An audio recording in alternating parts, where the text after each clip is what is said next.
Mais nous ne sommes pas nés de la dernière pluie. Hein. La politique, on l'a fait depuis 50 ans. Donc on ne peut pas venir nous mettre un sac sur la tête et nous faire disparaître comme ça, comme on fait avec certains maintenant. Il y a des gens qui s'étonnent qu'on met des gens dans des sacs qui disparaissent. Ce n'est pas sous la transition que ça a commencé, c'est en 1994. Mon adjoint, en 1994, c'est à la sortie d'une mosquée qu'on est venu le prendre dans un sac. Il a disparu pendant des semaines. Et quand on l'a libéré, on lui a dit de démissionner du MPR. Donc ces pratiques-là, qu'on ne vienne pas nous dire que ça a commencé sous la transition. Ça a commencé il y a longtemps. Mais c'est des pratiques qui ne sont pas normales. C'est contre ça que le M5 RFP s'était battu en 2020. Mesdames et messieurs, j'ai déjà expliqué que le report des élections n'a pas été discuté au gouvernement. Des négociations d'engagement financier et des conclusions de prêts avec plusieurs partenaires de développement et des bailleurs de fonds se font à l'insu du Premier ministre. La tenue et souvent même les conclusions des négociations sur certains dossiers à caractère économique et financier avec des partenaires stratégiques ainsi qu'avec des partenaires techniques et financiers à l'insu du Premier ministre. La gestion des engrais des cotonculteurs à l'insu du Premier ministre. La dissolution récurrente des conseils élus et le remplacement par des organes transitoires à l'insu du Premier ministre. Il en est de même en ce qui concerne les différentes discussions concernant l'AES. J'ai précisé que l'idée d'une fédération est venue du Premier ministre du Burkina Faso, Apollinaire, dans le bureau du Premier ministre du Mali, le 1er février 2023, quand il était ici à mission. Je lui ai dit, mon frère, nous ne sommes pas plus patriotes que ceux qui ont dirigé les pays aux indépendances. Il y avait la fédération Dahomey, Haute-Volta, Soudan, Sénégal. Il faut qu'on s'interroge pourquoi cette fédération a éclaté et qu'on résout les problèmes. Qu'on ne fasse pas une fédération, une annonce qui va échouer dans quelques années. Lorsque je suis allé au Burkina Faso, le 23 février 2023, la cassette existe. Nous en avons parlé. Lorsque nous sommes allés en visite ensemble au Niger, l'armée malienne fièrement nous a prêté un avion de Fama. Je suis arrivé au Burkina, j'ai pris mon collègue, nous sommes arrivés ensemble au Niger. Nous avons été accueillis avec ferveur et reconnaissance. À trois, nous avons discuté de la formation possible d'une future fédération. Mais qu'est-ce que je constate après? Je vois la télé, parce que moi je regarde tous les soirs la télé du Burkina et du Niger. Je vois que les présidents reçoivent là-bas des ministres qui partent du Mali. Je ne suis pas au courant. Et ils vont parler de l'AES. Et le plus grave, lorsque les ministres ont décidé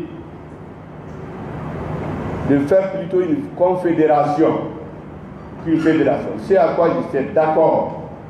Je l'ai appris par une radio étrangère. Premier ministre de la République du Mali. Est-ce que vous pouvez imaginer ça? Mais je n'ai rien dit. Parce que il y a beaucoup d'informations. C'est pour cela que j'écoute les radios étrangères tous les matins. Je consacre au moins 2 heures de temps. Les nouvelles du Mali, les 75% des informations que j'ai, c'est à partir des radios et des réseaux sociaux. Ou ce que des conseillers de certains ministres disent, ou les partenaires au développement écrits. Mesdames et messieurs, c'est une pratique de l'ancien régime.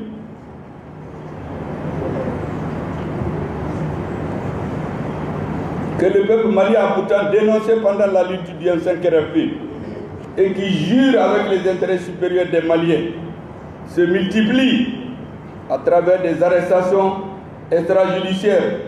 Nous avons particulièrement déploré ce type d'actes dont les membres du comité stratégique du M5 RFP ont été victimes. Je voudrais ici saluer, féliciter pour leur courage le doyen Bouba Kramoko Traoré. Il a été arrêté à côté des bureaux du Premier ministre, renvoyé à la police, mis dans un violon comme un vendeur de drogue à 79 ans. Tout cela, c'était pour énerver le Premier ministre. Avant lui,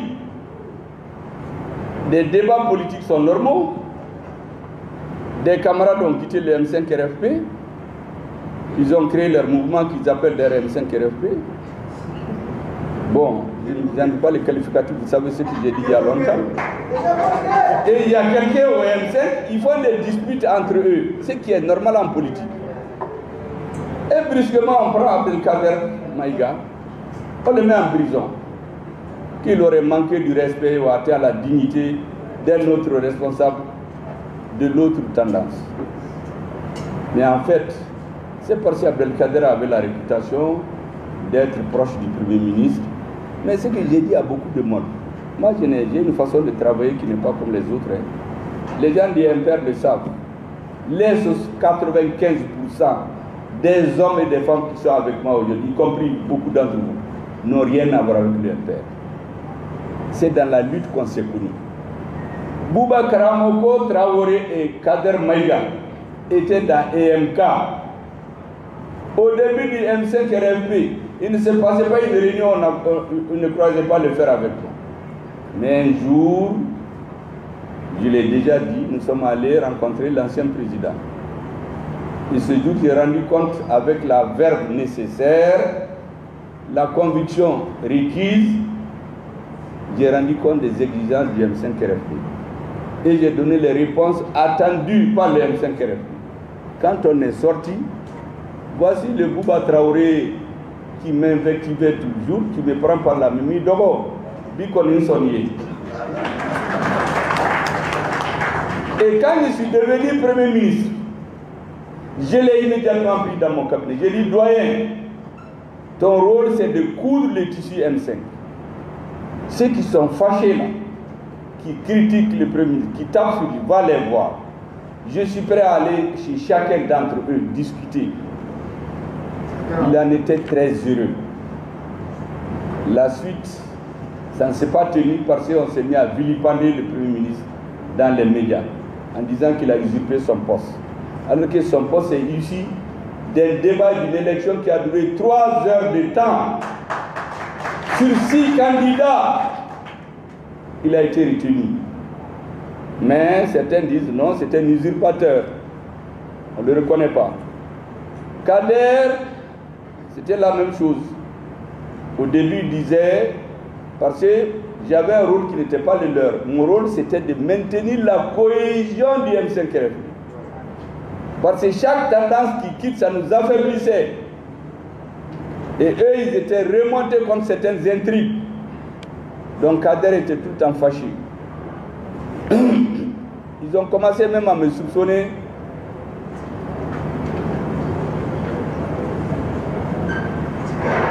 d'être un complice des religieux.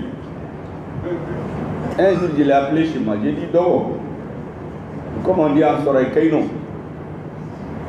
tu sais, nous sommes à un point où si cette lutte échoue, le peuple malien ne va pas nous pardonner. Et moi, j'ai une responsabilité particulière de maintenir la cohésion. J'ai dit, les religieux là, je sais le jeu dans lequel certains sont. Mais allons-y d'abord ensemble. Taisons nos contradictions. La contradiction principale, c'est de faire tomber le régime. Les autres viendront. On va atteindre un point de non-retour, je lui ai dit. Le point de non-retour. Je lui ai dit, quand on va atteindre ce point-là, le religieux qui va quitter le M5, qui partira seul, personne ne va le suivre. Amakea, c'est ce jour-là qu'il m'a dit, grand frère, je t'accorde le bénéfice du doute.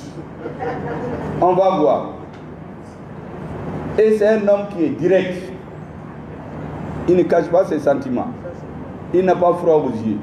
On dit non, tout ce qu'il dit, c'est le Premier ministre qui l'a dit. Quand il a fait son interview, je l'ai appelé. Nous avons discuté, on a échangé, chacun a donné son avis là-dessus. Mais de là, aller l'arrêter, parce que dans un débat politique, il a eu des altercations avec un homme politique, je ne m'attendais pas à ça. Mais après, j'ai compris que ça a été fait, déstabiliser le Premier ministre. Donc, je voudrais lui rendre un hommage. Mais tous les jeunes qui sont dans les vidéos qui ont été enlevés dans la circulation, Amara Silla, d'autres, si j'en oublie, vous m'excusez, parce qu'il y en a qu'on a amené, on leur a dit de dire que tout ce qu'on leur reproche, de dire que ça vient du Premier ministre. Ils ont dit non, le Premier ministre là, on ne le voit même pas. On les a, oui, c'est Amara Bachili, je me suis dit. Il y a pas de Maliens. Il y a d'autres, si j'en oublie, que vous m'excusez. Il y en a qui ont fait la prison, personne leur a dit juste, dites que ce qu'on vous reproche là, ça vient du Premier ministre. Ils ont dit non, non, le Premier ministre ne l'a pas dit. Ils ont fait la prison pour rien. Il y a des gens qui m'ont insulté, m'ont traité, je vais le dire, de pédophile. Lorsque mes conseillers sont allés se plaindre, on leur a dit, attendez, ce monsieur-là, il est protégé. Il est intouchable aujourd'hui. Allez-y dire au Premier ministre s'il veut, il n'a qu'à se plaindre lui-même. Or, moi, j'ai dit à tout le monde que jamais, sauf si je change d'avis après, je crois que je ne changerai jamais d'avis. Un homme politique, un journaliste, je ne les amènerai jamais devant une juridiction. Si c'est un homme politique, je vais le combattre avec mes idées. Si c'est un journaliste, l'État montrera qui a raison ou qui a tort. Donc, sachant ça, on dit aux gens, allez-y dire au Premier ministre de se plaindre lui-même. Mais les gens disent, le Premier ministre a déjà dit qu'il ne se plaint pas. Bon, ils sont venus me voir, j'ai dit, vous savez, notez pour l'histoire. La jeunesse du M5RFP, du MPR, a fait une délégation pour aller porter plainte contre celui qui a insulté, parce que traiter quelqu'un de pédophile chez nous, c'est quand même une injure. Brûler son livre en présence d'autres hommes politiques. Lorsque la jeunesse du MPR a été portée plainte, on leur a dit, bon écoutez, le monsieur n'a pas insulté votre président, il a insulté le Premier ministre. C'est le Premier ministre qui peut se plaindre. Quand ils sont venus me voir, j'ai dit, mais c'est très bien fait pour vous. Pourquoi vous êtes allés? Ils ont dit non, qu'ils savaient que s'ils me disaient, j'allais leur dire de ne pas aller. J'ai dit, notez pour l'histoire tout ce qui vous a été dit et le nom de celui qui vous l'a dit. Parce que tous ceux qui se mettent au service de l'injustice dans notre pays, l'histoire l'a démontré, ils vont le payer tôt ou tard.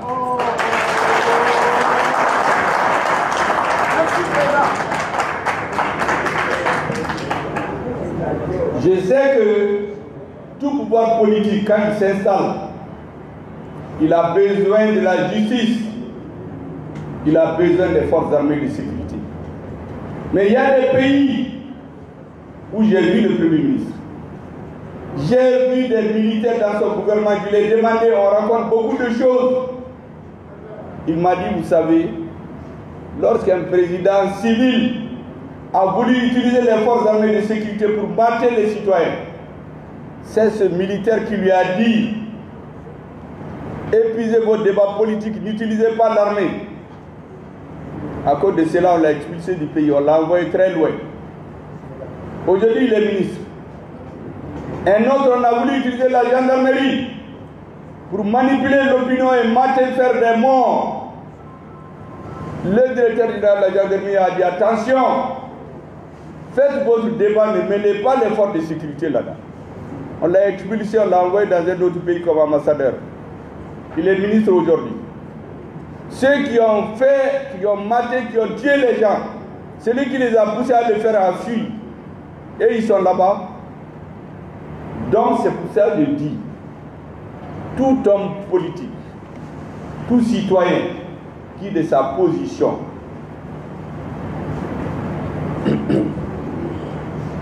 pour faire plaisir à des individus, brûle, viole les droits constitutionnels de notre citoyen, il est appelé à répondre un jour ou l'autre. Faites attention.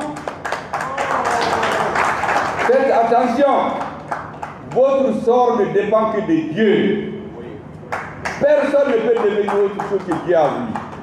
Personne n'avait prévu, il y a 3 ou 4 ans, que le président actuel allait être président. Que moi j'allais être Premier ministre. Il faut penser à cela.